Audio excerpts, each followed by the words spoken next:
did talk today already about the anatomy of the chicken, grading of the chicken, inspection, and everything that it would take you to bring in a nice, wholesome product to be able to get on your board in the first place. The chicken's been rinsed, the cavity's been rinsed. Make sure we have no foreign material in there that shouldn't be there. For reasons of sanitation, nothing else is on my table except the essentials, and my hands have been washed, sanitized, and they're gloved up. Breast side up, legs and thighs, wingtips, wings, drumettes. Okay, we're going to take this all the way down to bare essentials. Alright, let's check the chicken and make sure we've got what should be a grade A product here. No tears, don't feel any broken bones anywhere, no broken ribs, no major tears on the skin, one little one right here, no presence of feathers. Okay, carcass looks good. Alright, let's get started on our fab. I definitely want to take the breast before I take the legs and thighs, because if I take the legs and thighs, this thing can roll all over the place. Makes it a little dangerous with my knife and not as precise. Okay? First thing I always like to do is get the wishbone out of here. Okay, we know that when we're fabbing, the wishbone prevents us from getting good utilization of our nice meat product. So I'm going to pull the skin back here, and just with my first and middle finger, just kind of massage back and forth here, so that I can identify where that wishbone is. It travels from the collarbone up along the inside of the breast and comes to a point right at the front of the sternum, just like your collarbone does. Okay, so to harvest that out, I'm going to use the back side of my knife, and I'm going to scrape down very lightly. And before too long, I can feel I'm actually scraping bone.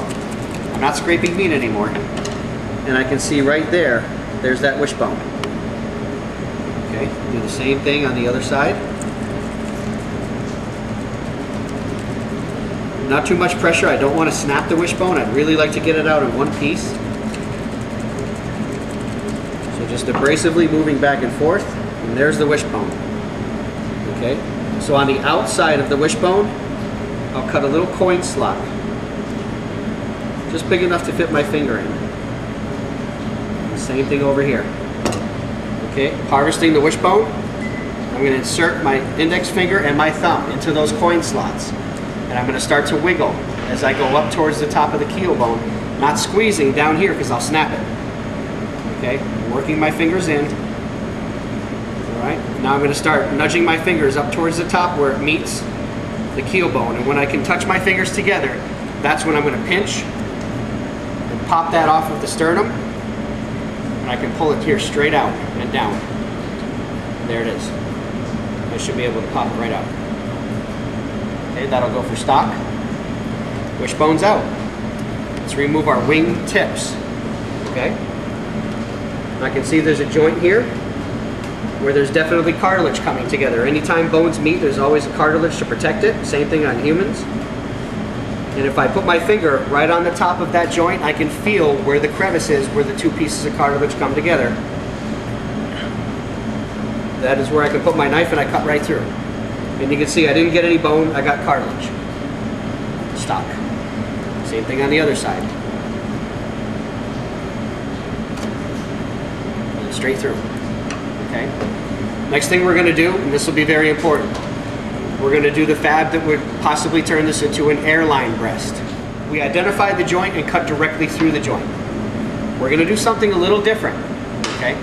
We're going to actually remove all the cartilage in one shot. So instead of cutting between cartilage and removing it and leaving this piece here with all this cartilage, we're going to do a fab that takes this joint and all the cartilage from both sides of the joint, exposing the bone for the drumette. Okay, it's almost like an automatic machiné, if you will. Okay, the bone's going to be completely clean and completely exposed, and here's how this happens. First, we're going to find the joint itself. Okay, and I can see where the musculature comes together. So my joint's right here, I can feel it. I'm going to go about 1 centimeter towards the carcass. And I'm going to cut right around that bone. Okay? So you can see I've got musculature here. I've got musculature here, and as it tapers down, as it comes to the joint, okay, about 1 centimeter away from that joint, I've just cut the meat all the way around the bone. Alright, now this is a hinge joint. All of you have hinge joints on your elbows. It only goes one way. Okay? Okay, same thing here. This hinge only goes one way. So what I'm going to do here is I'm going to extend the joint and I'm going to bend it backwards. Okay, I'm not going to hyperextend my elbow. I'm going to bend my fist towards my back.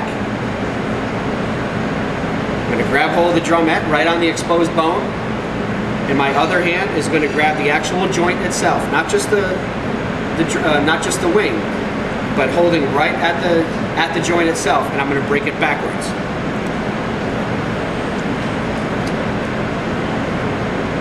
Okay, there's the airline machinée on the drumette part of the breast. Same thing with the other side. I'll use gravity to help me with this one so you can see it a little better. Okay, there's my joint right there.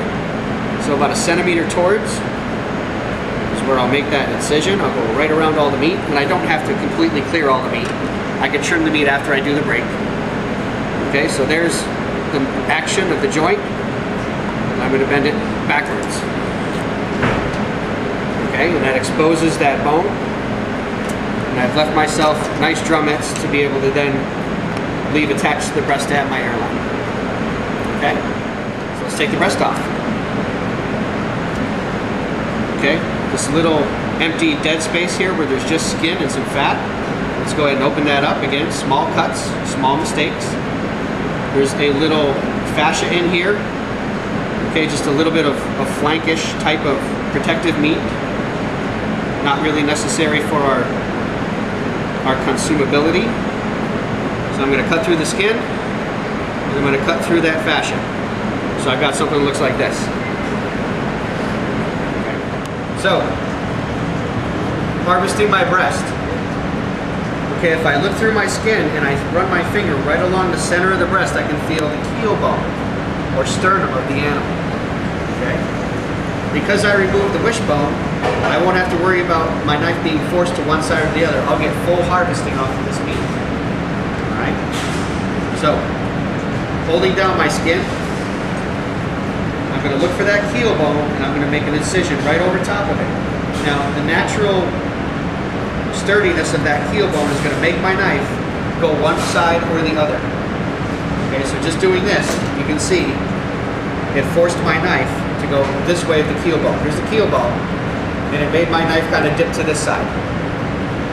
Okay, I'm going to even that up by just going around the other side. So now that I found the keel bone, and the act of cutting it made my knife go in one direction, but I can now identify the keel bone and where it is, I can go and voluntarily now find the other side and expose that keel bone.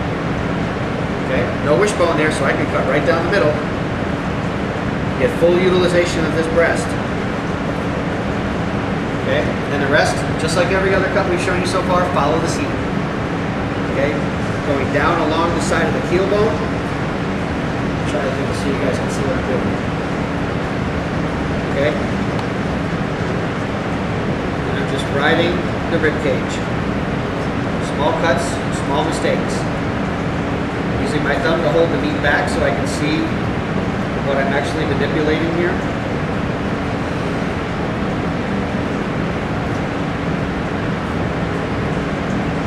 See the grip on my knife? Okay, I'm way up on my blade. I've got good control on this blade. It'll go exactly where I tell it to.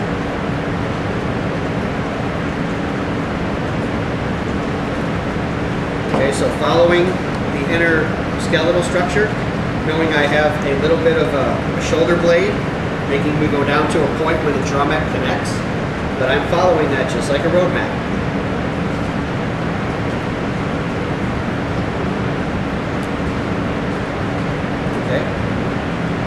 Where a bone approaches joint, going to be a little color change.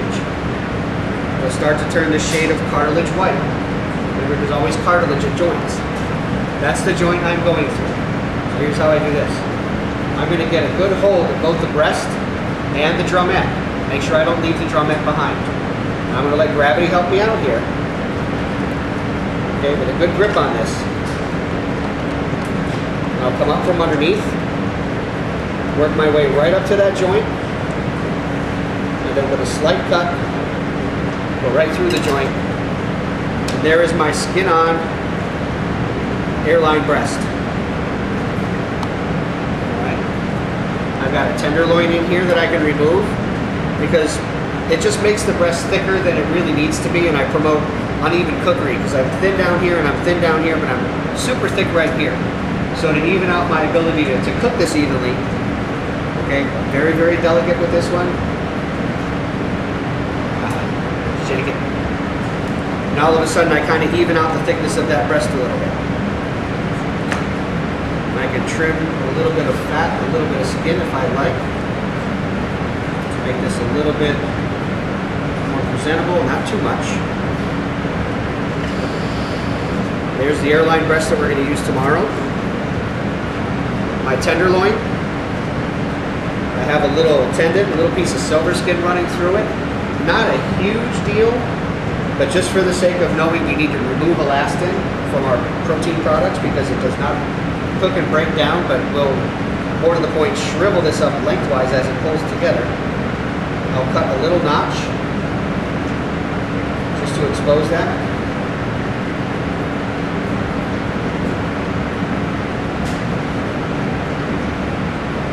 And then I can pick it up, flip this over, hold it down with my fingernail, with the back of my knife, scrape right down the cutting board, and I can pull that tendon right